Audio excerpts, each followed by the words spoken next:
Alright, boys and girls, here we are again. 65 days before Drag Week 2019. And this is my list of things I need to do and want to do to get the car ready. If anybody has actually followed this channel, you'll know last year I did not make it with this car. I ran out of time.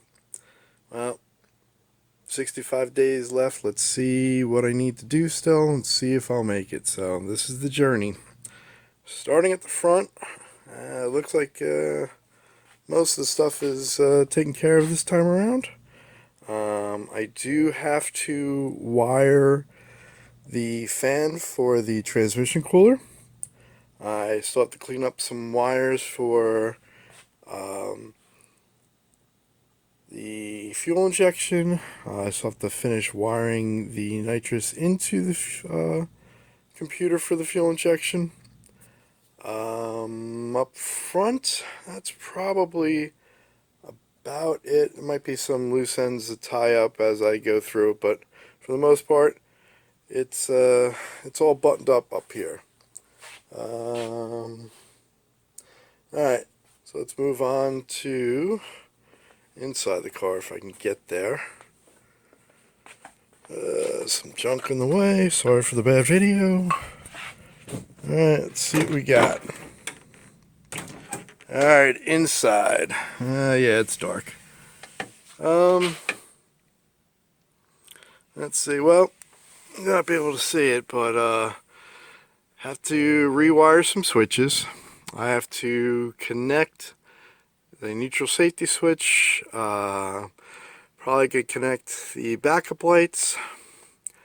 I have to connect the overdrive. I have to wire in some sensors to the computer.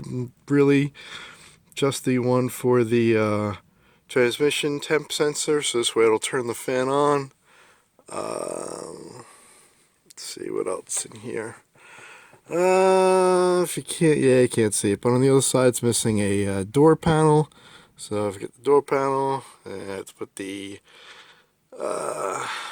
rear view mirror back on that fell off during the winter.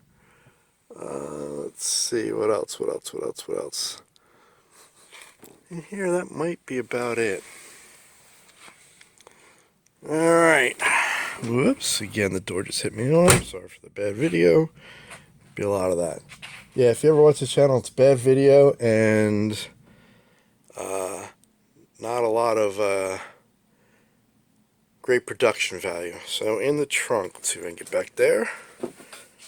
Yeah, in the trunk. I did start some of this last year. The wiring, yeah, you're not going to be able to see a darn thing. Yeah. Yep, never mind. So the wiring for the electric fuel pumps for the fuel injection are in there. I have to rewire that. Connect the... connect the bottle warmer for the nitrous. Wire that up. Then the big thing is get the transmission at a better angle than what it's at now. I put, here, let me show you. In 2017 racing, I blew up the 200R4. It's still sitting there.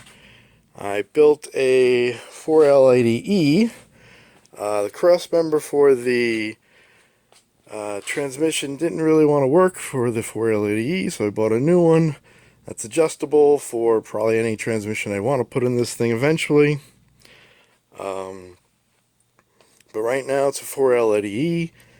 I have to, like I mentioned, wire the overdrive, but the angle for the drive shaft is probably not perfect. I want to get it perfect. I think I have to raise it up a little bit, so I have to go underneath there, look at that, and see if I have room to raise the transmission without really hurting anything. This transmission's way bigger than that 200 R4, so there's not a lot of room in these cars. It definitely was not really meant to have that. Also, when I put the motor in, I put it back a little bit, and it actually sits up a little higher than it should have. If you actually go by the factory motors that were in here, they were definitely sitting a little lower. I think because the brackets for the Pontiac wound up being a little bit lower than when you do the Chevy swap. Also, I used brackets from a 74 on, and they're definitely different, and it might have been something I thought about way back when I did that 30 years ago now. I should have thought about it a little bit differently, but those are the brackets I had at hand, and those are what I used. So, long story short, doesn't seem like a lot to get ready for 2019, but at the end of the day, it's way more than I want, and I seem to procrastinate, and that's is the whole reason why for this channel, for me to kind of try to get motivated and get things done. Last year, I had to rebuild the transmission myself first time I did it, and that took a lot of time that I wasn't expecting. Ran into broken parts that I weren't expecting to have, and getting them, putting it all back together, and let's see what happens. Now, at the end of the day, if I get this thing running, all tuned up, ready to go, and transmission's problem, I'm probably gonna go with a Powerglide and probably a gear vendor. This way I get some overdrive functionality out of that, but one, the Powerglide is a lot lighter. With the gear vendor, it'll be probably just as big as this thing and heavy, but they're definitely simpler to deal with. And I like to have the overdrive because, again, if anybody knows anything about drag week, you got to drive your car from track to track, and it's not around the corner. So I also drive the car to the event, and the event starts, I think it's Virginia this year? I don't even remember. And I am probably about 12 hours away from Virginia, so I'll probably split this up into 2 days. Hopefully be able to record all that for you this year, and let's see what happens. So, alright, that's my list. I'm sure there's more. Wish me luck. Here we go. Drag Week 2019. Here I come.